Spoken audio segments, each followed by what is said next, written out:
This is TaskSpoon, the series where I aim to complete the collection log by doing one randomly generated task at a time.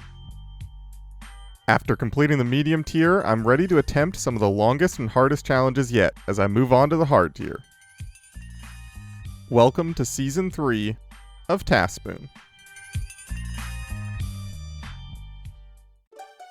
Hello everybody and welcome to episode 82 of the TaskSpoon series. In the last video, I killed a lot of Zulrah and I got a drop, but I'm not going to tell you which drop because you have to go and watch the video to find out yourself.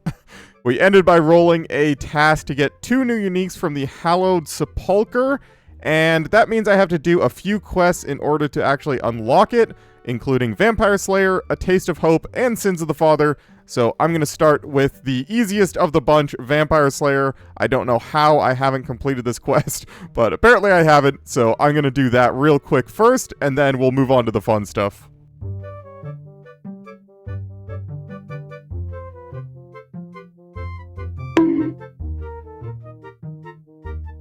Yay! Now that I'm done with that, we get to move on to the real quests, starting with A Taste of Hope. I think I've done this quest once before, but it was a really long time ago. I don't really remember it, but just looking through it, it doesn't look too difficult. I think Sins of the Father, the last fight, is probably the hardest boss fight in the game, so that might actually give me some problems, but everything here should be pretty doable, mostly just running around, a few enemies to kill, but we gotta go make our way over to the Theater of Blood to get started here. Okay, here we go, starting A Taste of Hope. I am just now remembering that this is actually the quest that unlocks the Draken's Medallion, which is super useful. So that'll be nice too.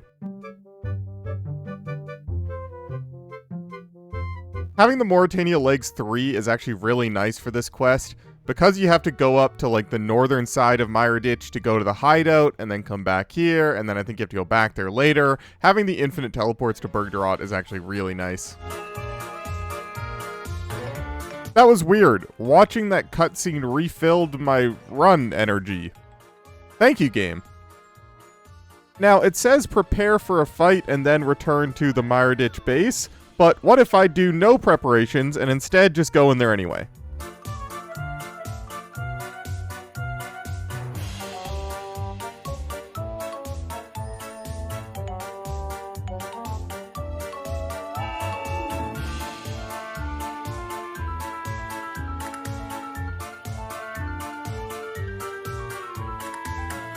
Anytime you see this much text before a fight on one step of the quest helper, it's a little concerning, but have you considered just sending it?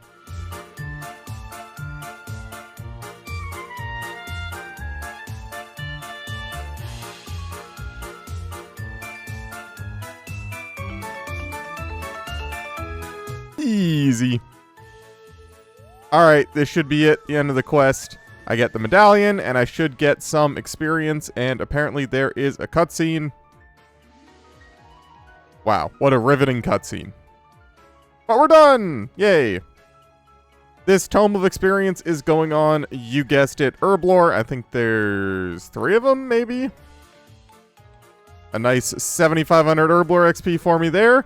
I got the Draken's Medallion, which has infinite teleports to the Theater of Blood, which is kind of cool.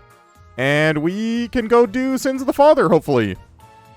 I've actually never completed Sins of the Father properly. The only time I've had it completed was on the last leagues, where I just bought it with league points because I couldn't be bothered to go and actually do the quest. So I'm a little bit both excited and worried about the last boss fight, but we'll see how it goes. The rest of the quest looks fairly easy just looking through the guide on the wiki. So we're just going to go and get started.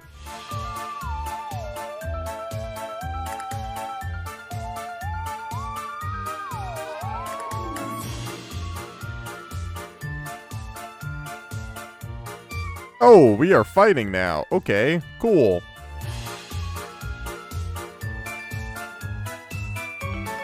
So, as someone who never really cared about the lore / story behind the quests in Old School RuneScape, I've been trying to at least sort of follow along with what's going on, and pretty much we killed Rannis in the last quest, And then other Draken was like, hey man, that wasn't cool.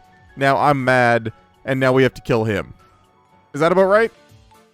Now, what I don't understand is why all of a sudden is Ivan Storm trying to teach me how to do temple trekking, like 4 quests after we actually unlocked it. What is going on here? Man, these guys are chilling.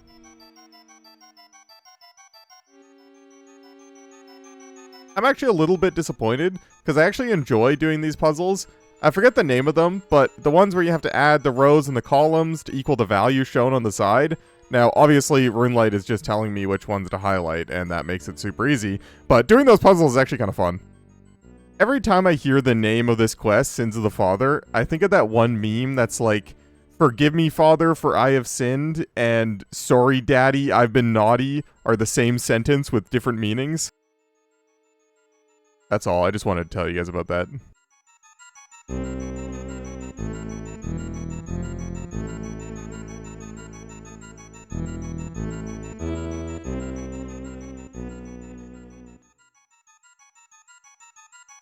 Alright, we've made it to the final fight. This is said to be the hardest quest boss in the game, so we'll see how it goes. I have seen people fight this before, but I haven't looked up a guide or anything.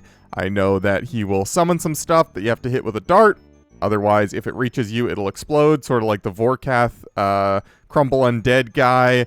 I know there's one attack where after he hits you or you hit him a bunch, he will hit you for a bunch of damage if you are looking at him, so you have to look away. Don't really know when that's going to happen, but I guess we'll find out. And there's a blood orb on the ground that, I don't know, don't stand near it, make him stand near it. I don't know. We'll figure it out.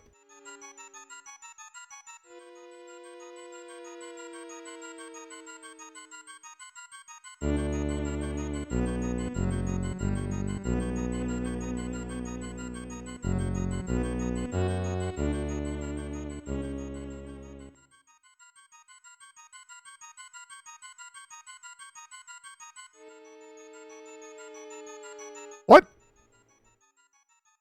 Is he dead and I just canceled the cutscene by accident by turning my prayer off? Is that what just happened? Did I win? Did I lose? I feel like I won, but that was weird. I don't know.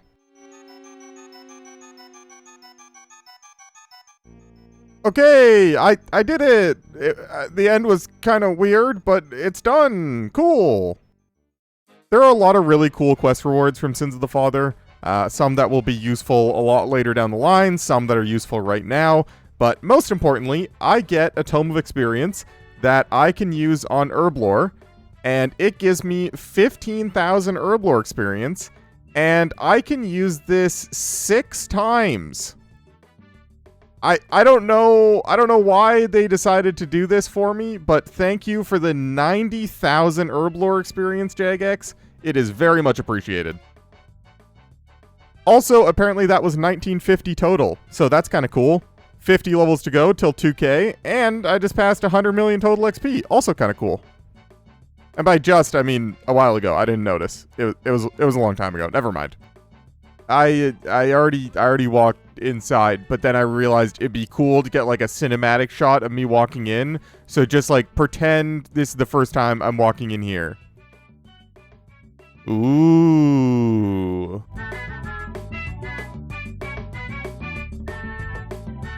Okay, never mind. So if we take a look at the collection log here, I need to get 2 of these 16 items. All 16 of these count for the task, and I am most likely going to end up getting the Hallowed Mark, and maybe a page, perhaps enough marks to buy one of the items. The marks are essentially the currency here, and you can buy all of these things, and they all count, well, other than the teleport shard, they all count towards the task, just buying them from the shop. So yeah, shouldn't be too bad. At the very least, I could just buy the Hallowed token, which I believe just adds time to your time limit on whatever floor you're on. So I just need to essentially go in there, get 10 Hallowed marks, and then I can buy the Hallowed token, and then we will be done. Hopefully this doesn't take me too long to remember how to play the game. I need to set up my inventory with all the things to go off and do the side stuff where you get the items and the marks and the other stuff. So yeah, let me get set up and then we'll get started. Okay, here we go. I'm just gonna send it. I really don't remember what I'm doing, but there's like essentially no risk, even if you die. I mean, it's not a safe death, but I'm not gonna die. So these are the things I was talking about where they are side objectives that take a little bit longer, but you get some sort of reward for doing them. So I am fixing this bridge with the planks that I brought, and you can see my time left on the floor in the top left is still going down. But if I go over here and search this coffin, I should get some sort of reward. Is it gonna let me do it? There we go. Hallowed mark, 1 of 2, already done. Just need to keep doing this, and we should be done in no time. So, unfortunately, I'm only level 79 agility, which means I can only do the first 3 floors, which means that I have to leave here, because it won't let me go down the stairs. So, what's the different quick exit? There we go. So, get some bonus XP, that's kind of cool. But I realize now I didn't grab any vampire dust, which means that I can't do that event to get the items. And on floor 2, that's the only side event thing that you can get. And on floor 3, there's a 50-50 chance of getting it. So if I don't go and get vampire dust, then like 50% of the things I can't do. So I need to go and get some of that. It's kind of annoying to get. I kind of forget what I have to do. I think I just have to go and kill vampires. So I'm going to do that for a bit and then come back here. I actually just remembered that you can kill Firewatch Sentinels for vampire dust. As you can see, all the vampire dust on the ground from what I assume is probably just a bunch of bots. Maybe not the guy with the max even so, I don't know. But I'm going to go find a world. I can just kill them here. There's an altar right here that you can pray at. This is a really good training spot, so I kind of want to see if this guy dies first, though. Okay, there we go. I have some dust now. I should be able to get 10 marks, no problem, and just buy that token, and we'll be done with this task. Alright, this should get me my 10th mark, meaning I can go and buy the thing. Nice! Oh, I got the page! I don't even need to buy the thing! Let's go! The pages are entirely useless. They just provide some lore / backstory. You put them in this tome, and you can read it. I don't care. I just don't want it in my bank, but we are done. If I go to Hallowed Sepulchre, 2 of 16, done the task, moving on. Let's see what we're doing next. Back on the spreadsheet, we can complete that task, and let us see what we are doing next. Complete the Lumbridge and Draynor hard diary. Okay, sure, let's do it. If we take a look at the Lumbridge and Draynor hard diary requirements, we can see I've already got all the skills, done all the quests, I've unlocked Bones to Peaches, so this should be no problem. The rewards themselves are actually pretty good. Unlimited teleports to the cabbage patch near Fowler Farm is really nice once I get back to doing consistent farm runs, which I haven't been the best at, but once I get back to it, that'll be really nice. 15,000 Herbal XP is great. I don't know what that shortcut is, and 10% increased experience from Tears of Guthix is always nice, so this shouldn't be too bad. Most of the tasks are just running around and doing one easy thing, so we're just going to get to it. Got my seed planted. I'm going to go and do the rest of the task while I wait for this to grow, and if it dies, I'm going to cry because I only had one.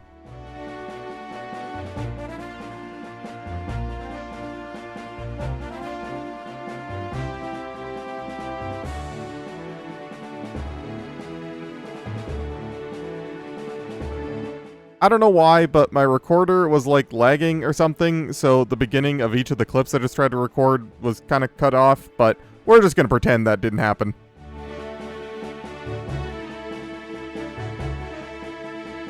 Alright, this is the last task other than the bush that I'm waiting for it to grow. I'm going to go back there and hope that it's not dead yet. So my belladonna bush is doing just fine, and that's when I realized I have no idea how long it takes for these things to grow. So I went to the Google, and I found out they take 5 hours and 20 minutes to grow. So that's not great. I really don't want to sit here for 5 hours. So I'm going to go and do all of my time-gated stuff, like birdhouses and seaweed and maybe even an herb run. I'm going to do my Hespori. I'm going to do all that goodness. And then for the rest of the night, I will probably just go and do some laps of agility because I've got nothing else to do. I can get to 80 agility, and that'll be nice. And then tomorrow, when I wake up, this should be grown and hopefully not dead. Oh hey, 80 agility, I've done it. I can use that shortcut without boosting now, nice. I was just sitting around trying to find things to do while I waited for this bush to grow, and I remembered that I had a bunch of herbs in the bank, so I decided to convert some of that into some Herblore XP, top up my potions on a few different things, and I ended up getting 77 Herblore, which is really nice. Now I don't have to boost to make stamina potions, although I did just make all of my stamina potions to get the level, so I have a bunch, but from here on out I don't have to do that, so that's super nice. And I think 82 is Bruise? No. 81 is Bruise. Okay, so yeah, so that's, oh yeah, that's what it was. 81 is Bruise. So now with a +4 boost, I can actually make Bruise. And this is a +4 boost consistently, so that's super nice. I can finally stock up on Bruise. I think the only Bruise I got so far were from some sort of drop. I can't remember at this point. Okay, it is the next morning. I finished up last night just by cooking the rest of my food and finishing off all my potions and essentially just resupplying in any way I could. And I am going to go check on my belladonna bush, and if it is dead, I will be very sad. Aw yeah, not sad. Let's go.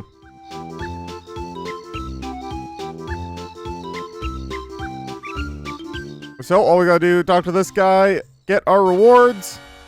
You'll love it. I'm putting all this on Herblore, 15k Herblore XP, it feels great. Explorer's Ring, infinite teleports to the Falloder farm patch. Heck yeah. Let's go get a new task. Back on the spreadsheet, we can complete that task, and let's see what we are going to go do. Unlock 2 monkey backpack transformations. So I believe that is from the Apatol agility course. You just run laps, and when you've done enough laps, you get more transformations. I need to look into this, but we can probably do it. So we take a look at the wiki page here. The monkey backpack is an item you go and search a crate by the crash site that you unlock in Monkey Madness 2. And then once you do enough laps of the Apatol agility course, you can transform the monkey into the different variants. So we will be going for the Karamjin and the zombie variant. So I'll need to go and do 250 laps of the Apatol agility course. I have no idea how many laps per hour it is, but it probably shouldn't be too bad. And I'll get 145,000 agility XP, which will get me very close to another level. So yeah, let's just go start. So if we go over here to the crash site, in one of these crates there is a monkey. I assume it's this one because it's the only one I can search. And you can put him on, you wear him in the cape slot, and he is adorable. I love him. And if we take him off, right click, you can see transform, but it says you need to complete 100 laps to get the first transformation. So that's what we are going to go do. So this is the Apatol agility course. This guy will keep track of your laps. As you can see, I haven't done any. You need to be wearing the Ninja Monkey or the Kruk Gree in order to actually do the course, because you need to be nimble enough or something. Fortunately, I am level 80 agility, and you stop failing obstacles here at 75, so I don't have to worry about failing any obstacles, which is nice. But I do have to do 250 laps here, so I'm gonna go get started.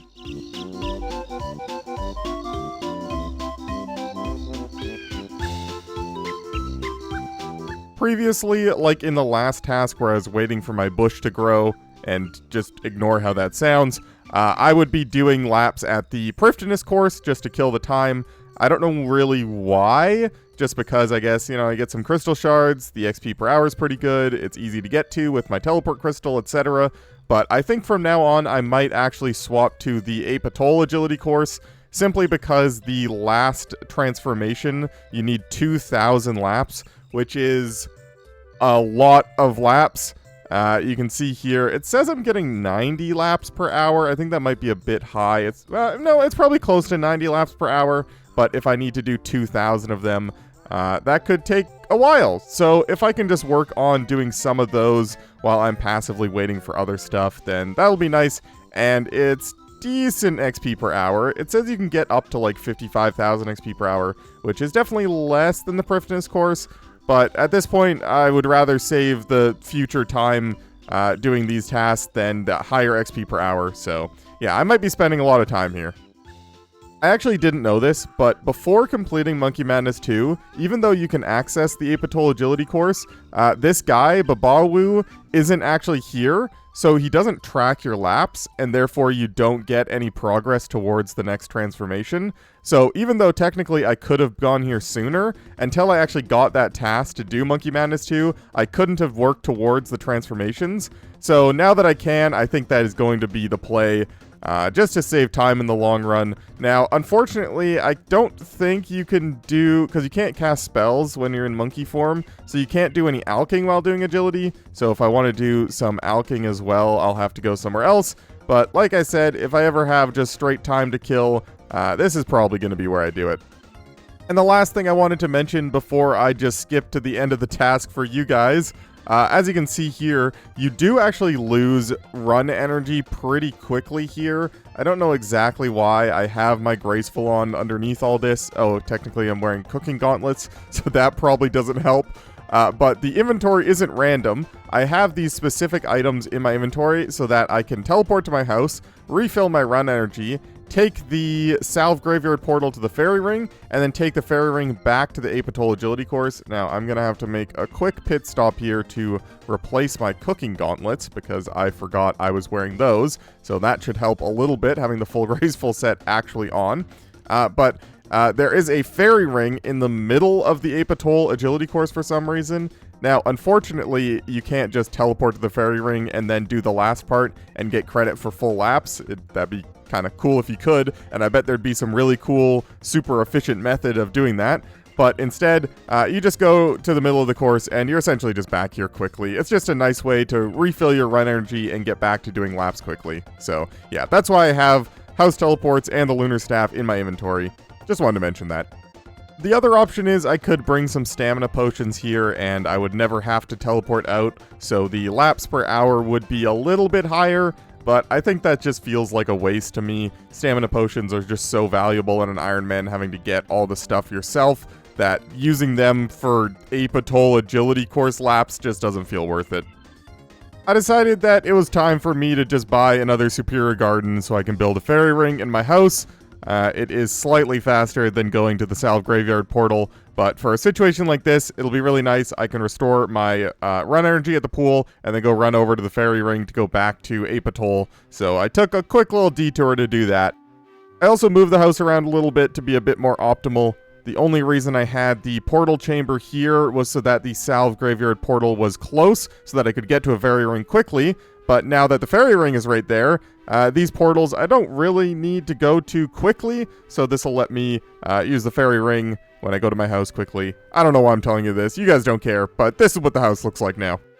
Alright, this should be my 100th lap completed, so I should just be able to do this. And we get the first of 2. Nice. 150 more laps to go.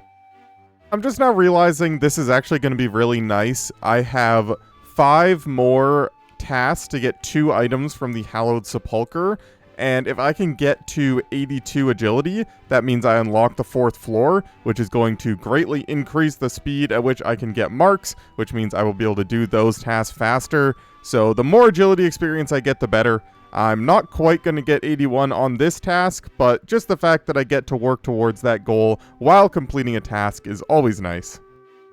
I just remembered I was saving my Tears of Guthix until I completed the Hard Diary, so I got the 10% more XP, and then I never went and did it. So now I'm going to do it. What do you think Tears of Guthix actually tastes like?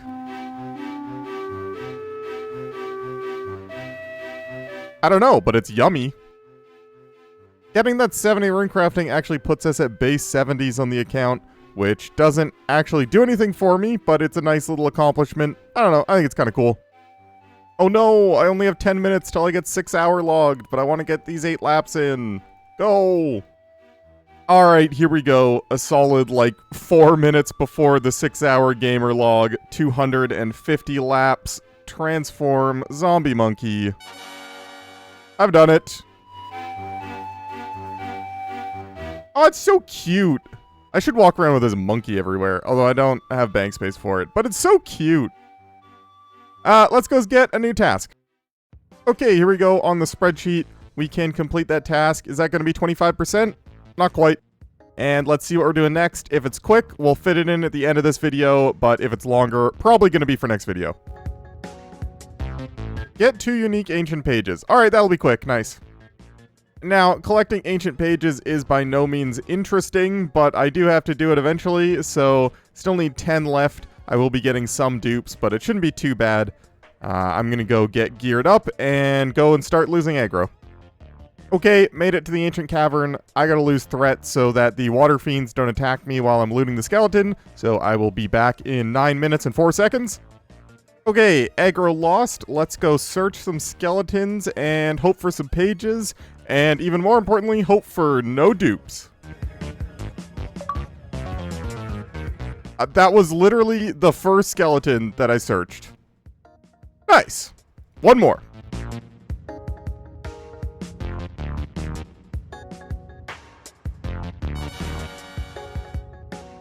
Are you, what? That was the second skeleton. What? That didn't just happen. There's no way. I literally, I started on world 420. I searched on 420. I hopped 421. I got 2 pages. We're done. Let's go. Honestly, when I rolled that task, I was kind of thinking to myself that it was a little bit of a lame way to end the episode. I mean, ancient pages really can't be that interesting, but that was probably the most hype way that I could have done that task. So I'm actually very happy with that, and we can go and get a new task for next video. Here we go on the spreadsheet.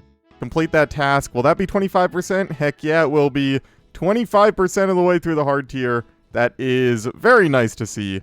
And let's see what we are doing next video.